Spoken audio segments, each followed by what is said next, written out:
Right now, the USS Gerald R. Ford is slicing through the Pacific Ocean with more than 4,500 people living on board. That's more than the population of many American towns. Out here, hundreds of miles from land, there's nothing but water in every direction. These aren't vacationers. They're men and women working around the clock in one of the toughest environments on Earth. Together, they consume nearly 18,000 meals a day, sleep in spaces smaller than most prison cells, and operate some of the most powerful weapons ever.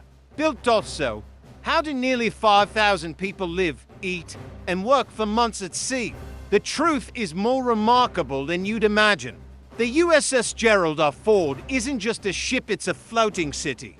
At this very moment, thousands of sailors, Marines, and airmen are carrying out their lives aboard this nuclear-powered giant. And the Ford is only one of 11 U.S. Navy aircraft carriers, each home to around 5,000 people. Ships like the USS Abraham Lincoln, USS George Washington, and USS Ronald Reagan have formed the backbone of American naval power for decades each. Costs more than $13 billion and takes nearly a decade to construct.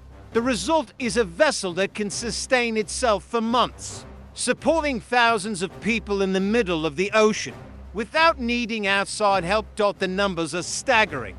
The Gerald R. Ford is over 1,000 feet long, larger than the Empire State Building is tall, and displaces more than 100,000 tons when fully loaded. Even more impressive, it can sail for 90 straight days without resupply, but feeding and housing 5,000 people is a challenge unlike any other. The galleys run around the clock, serving up 18,000 hot meals every day. That's like running a chain of busy restaurants on a ship that never stops moving.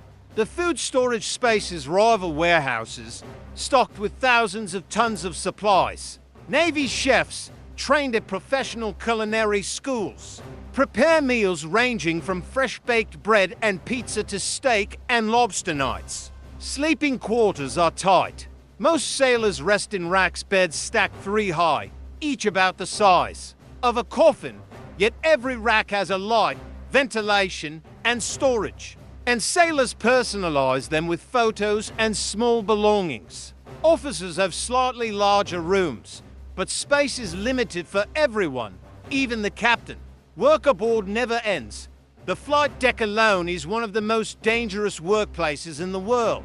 Jets weighing tens of thousands of pounds roar into the sky every few minutes, guided by deck crews in brightly colored shirts, each color marking a different role.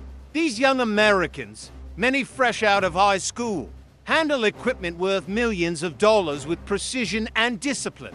Below decks, the ship's nuclear reactors generate enough power for a city of 100,000 people.